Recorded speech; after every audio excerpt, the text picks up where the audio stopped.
ہم نے انسان کو مشقت ہی میں پیدا کیا. یہ مشقت ہر انسان کا مقدر ہے. لوگ گھروں کو چھوڑ کر آئے ہوئے ہیں، کہاں کہاں انسان جاتا ہے.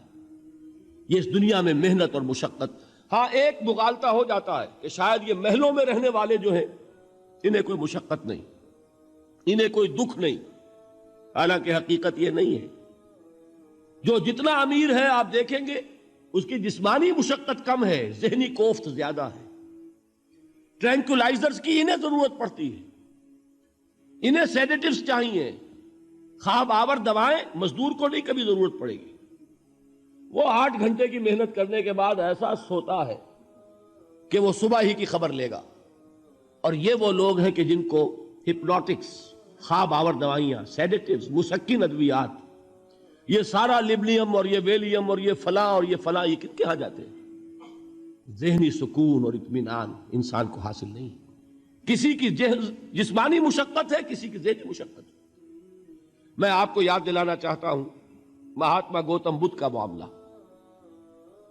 30 برس کی عمر میں کپل وستو کا شہزادہ محل کو چھوڑ کر نکل گیا.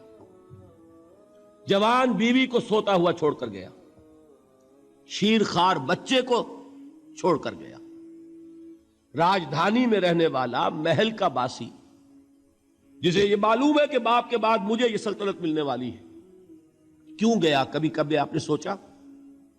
اس نے انسان کے غم اور دکھ کا مشاہدہ کیا.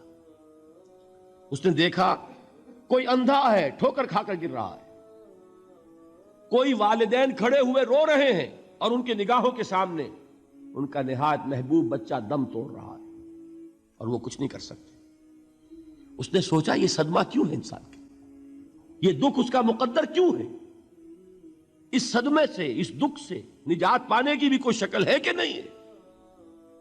انسانوں کی ایک عظیم اکثریت، شاہ ولی اللہ دہلوی رحمت اللہ علیہ کے الفاظ ہیں کہ وہ لدو اونٹ اور کولو کا بیل بن کر زندگی بسر کرتی ہے. جو 8 گھنٹے تک اینٹیں ڈھو رہا ہو، اس شخص کا تصور کیجئے آپ، وہ واقعی انسان ہے یا حیوان بن گیا ہے؟ اور 8 گھنٹے کی اس محنت کے بعد بھی ہو سکتا ہے کہ 2 وقت کی روٹی اسے پوری نہ ملے. اور یہ تو ہو سکتا ہے، نہیں ہوتا ہے، کہ اگر بچہ بیمار پڑ گیا ہے تو شاید کوئی برتن بیچے بغیر اس کی دوا کا سامان نہ کر سکے. ایسا شخص کتنے بوجھوں تلا دبا ہوا ہے، کتنی مشقت کے اندر پسا ہوا ہے. لدو اونٹ اور کولو کا بیل انسانوں کی عظیم اکثریت کی سطح پر زندگی بسر کرتے ہیں. لیکن آپ کو معلوم ہے کہ کولو کے بیل کے لیے مشقت ہی مشقت ہے، اس کے احساسات یہ نہیں ہے جو کہ ان سے انسان کو جو صدمہ پہنچتا ہے. ایک بیل کو اس سے کوئی غرض نہیں کہ اس کا کوئی بچہ بھی تھا کہ نہیں تھا، اور اس کو کوئی بخار ہوا ہے یا کیا ہوا ہے. اس صدمے سے وہ بیل بچا ہوا ہے. گھوڑے کو کوئی پتہ نہیں کہ میرا بھی کوئی اولاد میری ہے یا نہیں ہے، اور مجھے اس کا کوئی صدمہ ہے یا دکھ ہے، کوئی پتہ نہیں. لیکن انسان کا معاملہ یہ ہے کہ والدین کو جو جو دکھ دیکھنے پڑتے ہیں اپنے بچوں کے لیے، اپنی اولاد کے لیے. رات کی نیند ہے حرام ہے اس لیے کہ بچہ بخار میں تپ رہا ہے یا درد سے تڑپ رہا ہے، لہذا نہ ماں سو سکتی ہے نہ باپ سو سکتا ہے.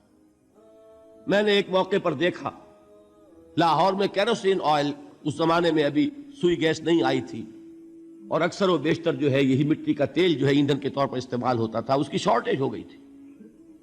تو کئی فرلانگ لمبی قطاریں لگتی تھی ان دکانوں کے باہر، ڈپوں کے باہر. اور ایسے ایسے منظر بھی کہ ایک خاتون برقع پوش، ایک گود میں بچے کو لیے ہوئے، ایک کی انگلی پکڑے ہوئے، بوتل ہاتھ میں لیے ہوئے تیل کے لیے، اور کئی گھنٹے کھڑی ہے دکان پر. یہ مشقت انسان جھیلتا ہے کہ نہیں؟ غالب نے اس کا نقشہ کھینچا ہے کہ رنج سے خوگر ہوا انسان تو مٹ جاتا ہے رنج. مشکلیں اتنی پڑی مجھ پر کہ آسان ہو گئی. ہم بھول جاتے ہیں، ورنہ واقعہ یہ کہ قلب حساس ہو اگر، اور قید حیات و بند غم اصل میں دونوں ایک ہیں. موت سے پہلے آدمی غم سے نجات پائے کیوں؟ اچھا یہ تو ہوا لقد خلقنا الانسان فی کبد. حیوانات کا معاملہ ایک اور اعتبار سے آسان ہے.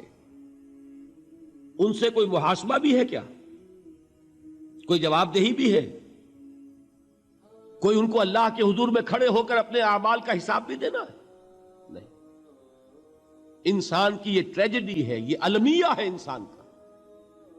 اس کو بھی قرآن مجید کی ایک سورت میں قسمیں کھا کر اذا السماء انشقت، اس کے بعد کیا فرمایا؟ یا ایھا الانسان انک کادح الی ربک کدحا فملاقیہ. اے انسان، تیرا المیہ، تیری ٹریجڈی اس سے کہیں بڑھ کر ہے. تجھے صدمے پر صدمے جھیلتے ہوئے، مشقت پر مشقت برداشت کرتے ہوئے ایک روز اپنے رب کے حضور میں بھی کھڑا ہونا ہے، جواب دہی بھی کرنی ہے.